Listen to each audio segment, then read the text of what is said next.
If a man came into your life, wouldn't you want to compromise? The question is soft, almost polite. The answer is not. Stupid, she fires back.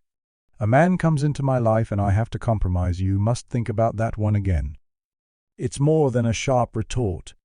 It's the sound of a woman drawing a line in a world built to erase her. In Hollywood, where fame and power are wrapped in golden light, another truth sits in the shadows, rarely named out loud.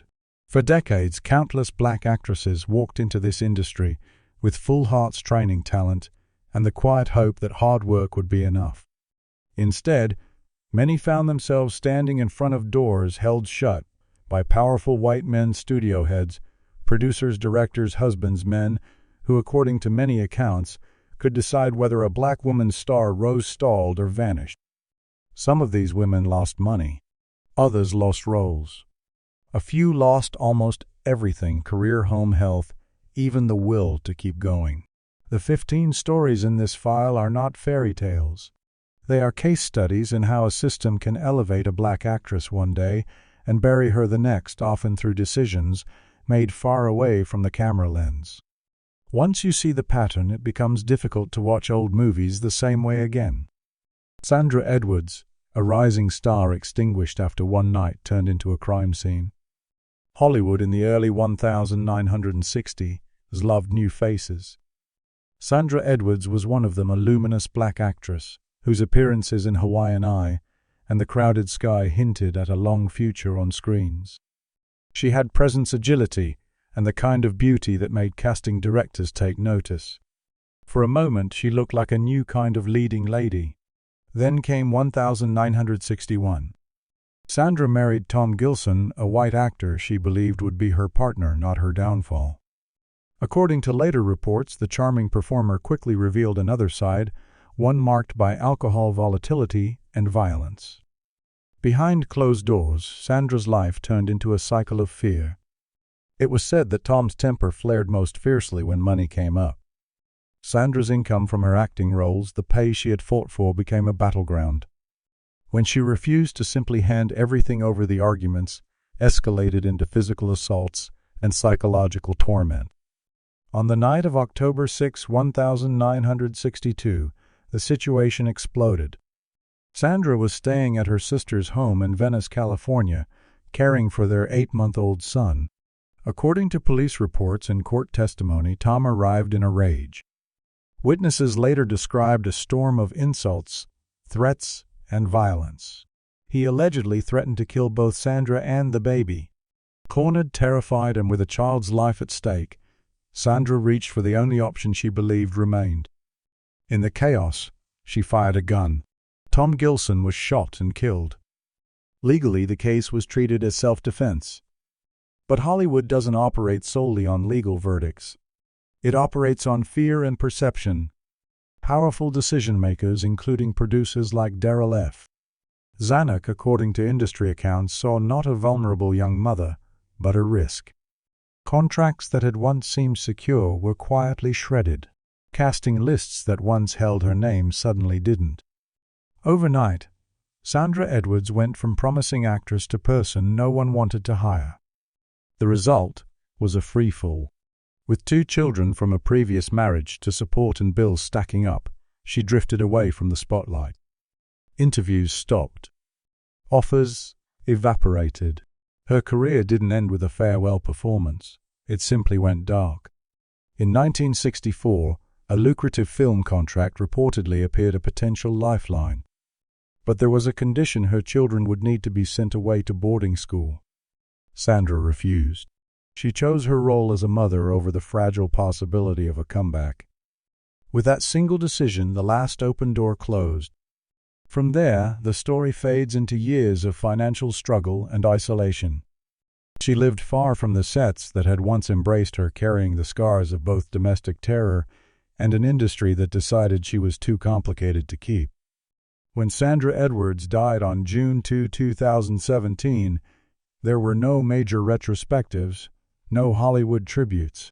The woman who once stood as a symbol of new possibility for black actresses had been pushed into obscurity, her career permanently rerouted by one man's violence and the system's choice to punish her for surviving it. Billie Holiday, a legendary voice, slowly dismantled by love envy and surveillance. Billie Holiday's voice sounded like truth after midnight, raw, bruised, beautiful. She was one of the most influential singers of the 20th century, and for a brief time she also carried that magic onto the screen, appearing in New Orleans 1947. To audiences, she was the very definition of a star, glamorous, fragile, unforgettable. But offstage her life was haunted by men who wanted control over her career, her body, her choices. One of them was Jimmy Monroe, a white musician whom Billie married in 1941.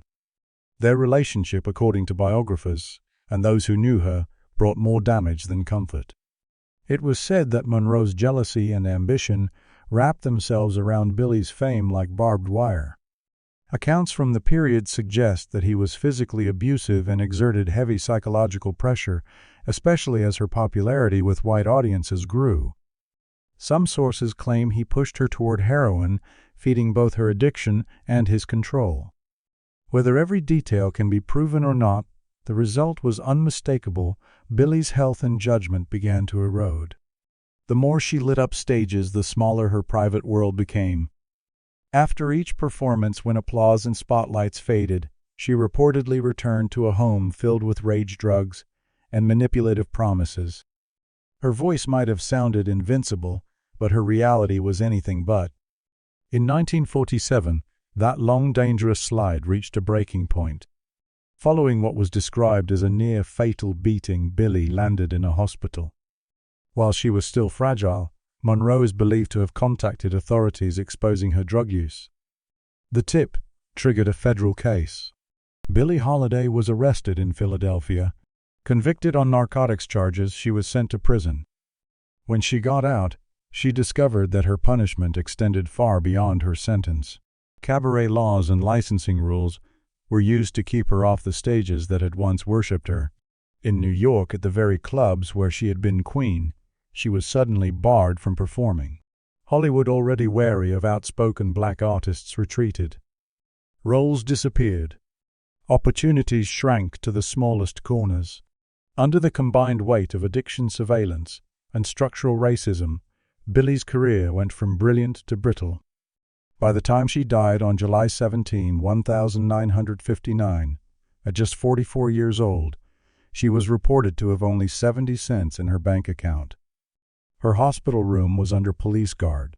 The man who had once been her husband and, according to some sources, a driving force behind her descent, continued working in the industry. Billie, whose voice had once made entire rooms go silent, left this world nearly penniless, her body ravaged, and her freedom long taken. 15, 14, 13. Each story tightens the same knot: personal relationships, intertwined with structural power, leaving little room for escape. Dorothy Dandridge, Hollywood's Oscar darling, undone by powerful men and impossible expectations. Dorothy Dandridge was a miracle in motion. With Carmen Jones, 1954, she became the first black woman nominated for a Best Actress Oscar. On screen, she radiated charisma and vulnerability, the kind of presence that could recalibrate an entire industry. To many, she was proof that the system was finally changing. But from her earliest days in Hollywood, Dorothy was walking through a minefield of racism and exploitation. Opportunities came with invisible strings attached. For every role she secured, there were a dozen others she was told she was too black to play. One of the most influential figures in her life and career was Otto Preminger, the director of Carmen Jones. Their relationship moved beyond professional lines into something more personal and complicated. Preminger, a powerful white filmmaker, was said to have promised Dorothy that he would protect and elevate her. But according to people close to her, his control stretched far beyond the set. He reportedly steered her choices, discouraged certain roles, and made decisions about her image that benefited his vision more than her long-term future. When Dorothy tried to assert herself, to choose parts that reflected her range rather than stereotypes, she allegedly encountered resistance. Attempts to distance herself from him, some accounts suggest, were met with retaliation. Whispers in studio offices quiet warnings that she was difficult. By 1959, after years entangled in this relationship, Dorothy sought a new beginning. She remarried, this time to Jack Dennison, a white nightclub owner. For a moment, it looked like stability. Instead, the spiral deepened. It was later reported that Dennison drained her finances through failed business ventures and reckless spending. While Dorothy was trying to hold on to her career and care for her daughter, who had significant medical needs, her bank accounts were allegedly being emptied behind her back. On top of the financial betrayal came emotional devastation, infidelity, coldness, humiliation. The press, never gentle with black women in interracial relationships, pounced. Gossip columns painted her as unstable, overreaching, tragic, rarely as a woman trapped in a system stacked against her. Debt piled up. Offers slowed. Her mental health frayed under the pressure. The woman who had once stood at the pinnacle of Hollywood suddenly faced the reality of bills she couldn't pay and roles she couldn't get. On September 8, 1965, Dorothy Dandridge was found dead in her West Hollywood apartment. Official reports listed an overdose of barbiturates. Many have described it as a likely suicide. She was 42. Her daughter, still young and vulnerable, was left without her mother. Dorothy's image today is iconic posters, tributes, biopics. But behind the myth is a woman whose life was repeatedly steered, restricted, and ultimately broken by powerful white men who controlled studios, finances, and narratives. These are not just individual tragedies. They form a pattern. Women who dared to shine, women who were black, ambitious, and unwilling to shrink, found themselves up against more than bad luck. They faced systems where a single powerful man's anger or envy could derail a lifetime of work. And this is only the beginning. Diana Sands, the stage flame, punished for saying no.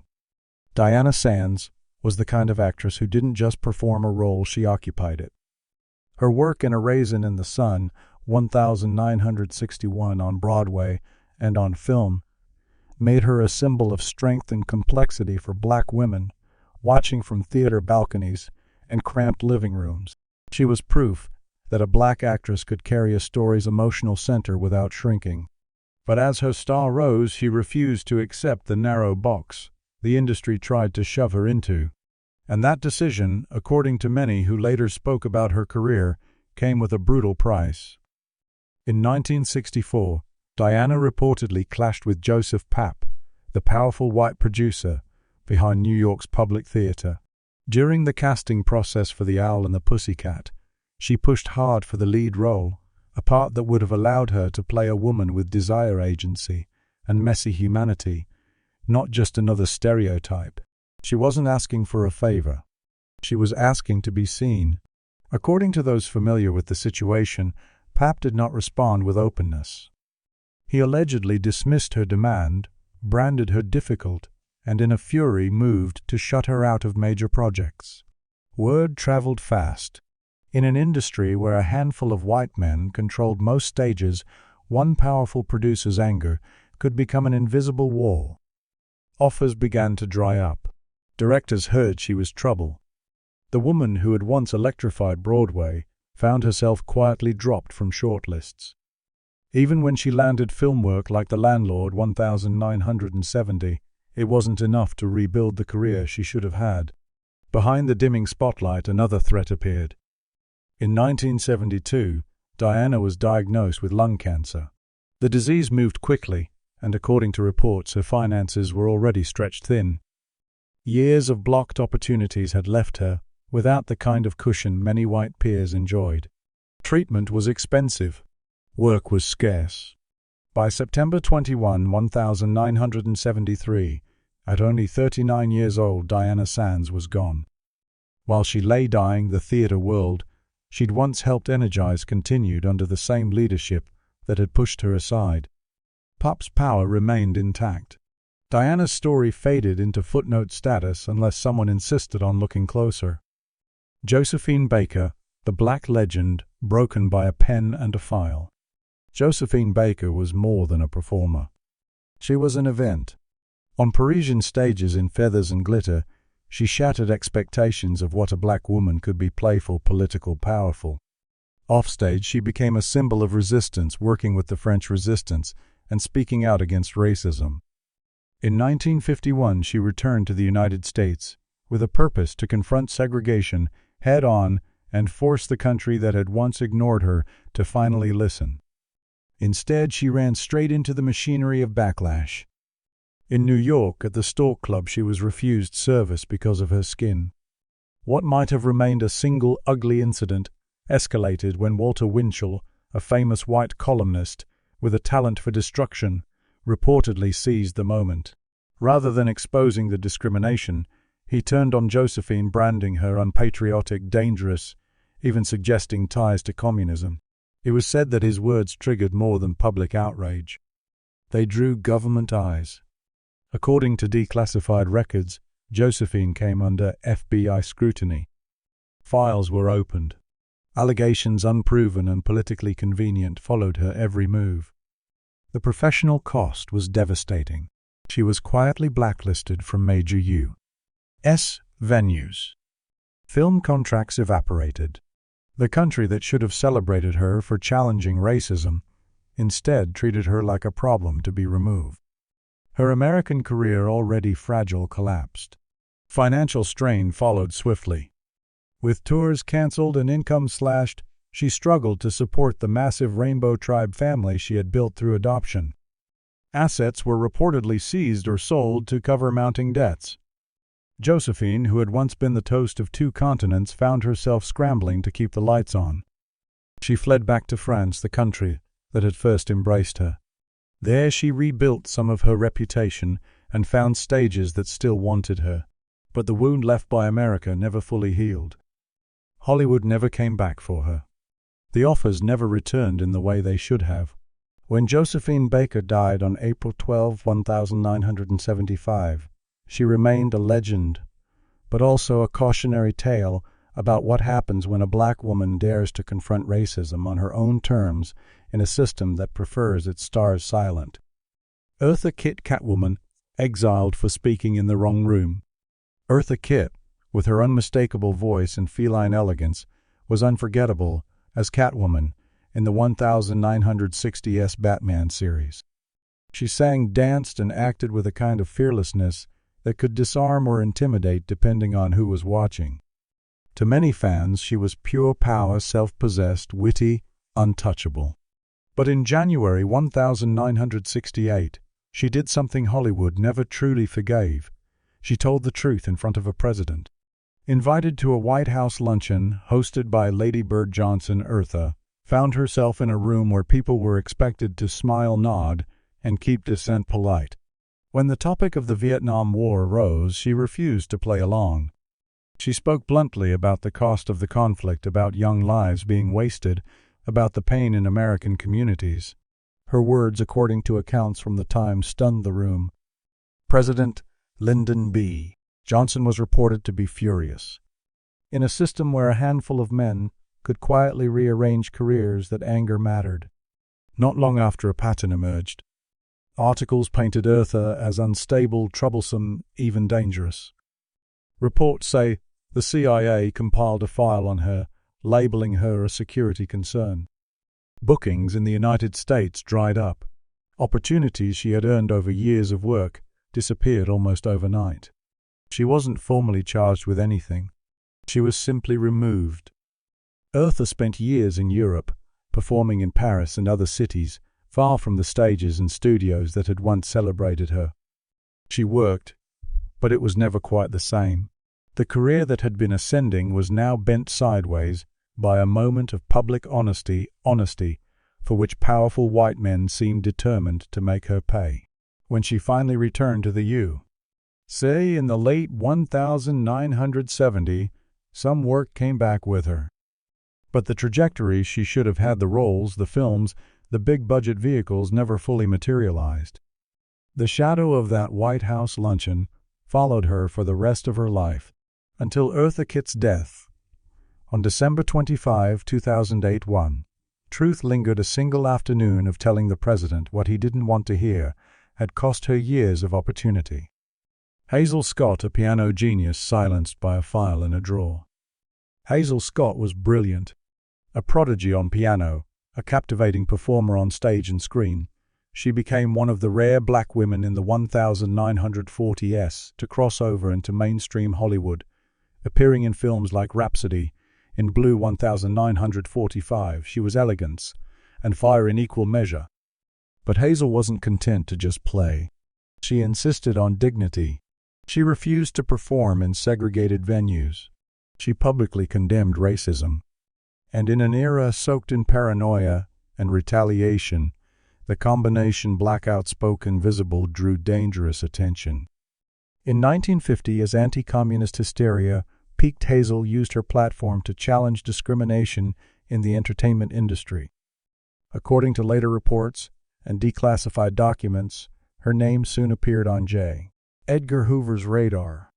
The FBI director, notorious for targeting civil rights figures, allegedly added her to an unofficial blacklist, accusing her of communist sympathies without presenting real evidence. The fallout was swift. Hollywood producers, under pressure both spoken and unspoken, began to drop her. The Hazel Scott Show, one of the first U.S. television programs hosted by a black woman, was canceled. Concerts were postponed or quietly erased from schedules. Without her primary income, Hazel's life unraveled. She sold her New York home. Work became erratic, then scarce. Public visibility dwindled. Depression and exhaustion reportedly pushed her into a mental health crisis. By 1952, she was hospitalized, a devastating blow for someone once seen as nearly unstoppable. She continued to perform in smaller settings, sometimes abroad, but she never regained the power and reach she had before the blacklist. The industry moved on. Her resistance remained in the footnotes. Hazel Scott died on October 2, 1981, in relative obscurity, an extraordinary talent whose career had been strangled, not by lack of ability, but by the stroke of a pen in Hoover's office. Freddie Washington, punished for refusing to erase herself. Freddie Washington's face was unforgettable, sharp features, light skin eyes that seemed to hold 1,000 questions. As Peeler in Imitation of Life, 1934, she delivered a performance that cut deep, playing a light-skinned black woman who tries to pass as white. Ironically, the role that made her famous resembled the very choice she refused to make in real life. After the film's success, Freddie's career should have exploded. Instead, she ran headfirst into Hollywood's obsession with race. According to accounts from colleagues and historians, studio power broker Louis B. Mayer and others saw her as someone who could pass on screen if she was willing to deny her black identity publicly. The story goes that she was encouraged, even pressured, to present herself as white to land leading roles. Freddie refused. She insisted that she was a black woman and would not disown that for a contract. The industry response was swift and cruel. Mayer and other executives reportedly began to shut her out of major parts. Instead of climbing the ladder, she found herself relegated to minor roles or simply not cast at all. Rumors swirled that she was uncooperative, too proud. By the late 1930, Hollywood doors had essentially closed. Freddie left for Harlem, where she worked in theater and activism, supporting black arts and civil rights. But the pay was nowhere near what a film career could have offered.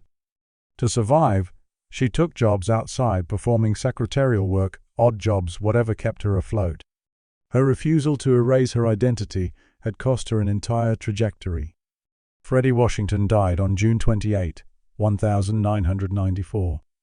For decades, her name was missing from mainstream discussions of film history, not because she lacked talent, but because she refused to become what white studio heads wanted her to be. Juanita Moore, Oscar-nominated, but never allowed to escape one box. Juanita Moore's performance as Annie, in Imitation of Life 1959, is the kind that stays with you long after the credits roll. Her quiet strength, grief, and love earned her an Academy Award nomination for Best Supporting Actress, an astonishing achievement in an era thick with racism. But the character she played, a self-sacrificing black mother with almost no life outside her devotion, carried its own trap. Juanita knew it. According to those who worked on the film, she tried to push for more complexity in the role, more interiority, more humanity. But the white director at the helm, a powerful figure in the studio system, reportedly shut her down. When she persisted, he is said to have threatened to fire her. After the film's success, logic suggests she should have been flooded with opportunities. Instead, she faced a quiet wall. Industry chatter, allegedly seeded by that same director, began to brand her as difficult. Scripts that should have come her way went elsewhere. The Oscar nomination became a ceiling rather than a ladder. Juanita kept working, but mostly in small parts, bit roles on television, minor appearances in films. The major leading roles she should have been offered never arrived. Without consistent major contracts, her income dropped. She reportedly sold her home in the mid-1960s to stay afloat. She lived long enough to see some recognition and tributes late in life, but the career she deserved never materialized.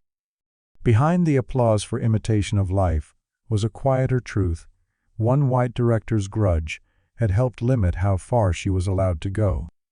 Ruby Dee, a civil rights torch dragged through the shadows. Ruby Dee shone in a raisin in the sun, 1961, but her impact went far beyond the screen. Alongside her husband, Ossie Davis, she became a central figure in the civil rights movement, marching, speaking, writing, refusing to separate her art from her activism. In a different world, that courage would have been celebrated. In the America of the 1950s, it made her a target. As she and Davis spoke against racism and injustice, Ruby's name reportedly caught the attention of the House Un-American Activities Committee. J. Parnell Thomas, the committee's chairman at one point, was known for dragging suspected subversives into hearings and onto blacklists. Ruby, with her outspokenness and associations with other activists, was said to be marked as politically dangerous. Films she had been considered for suddenly slipped away. Projects like the Jackie Robinson story, 1950, and other roles linked to mainstream visibility became more difficult to secure. Broadway stages grew cautious. With work shrinking, Ruby and Ossie left the glamour of Hollywood for a modest apartment in Harlem. To survive, they took whatever jobs they could find, odd jobs, low-paying gigs, far removed from the promise of their early careers. The psychological toll was heavy. Years of boycott, suspicion, and financial strain reportedly pushed Ruby into periods of deep depression. She had risked everything to stand for justice, only to be met with closed doors and whispered warnings. She eventually rebuilt parts of her career, especially later in life. Honors and accolades came, but the scars of those early brutal years never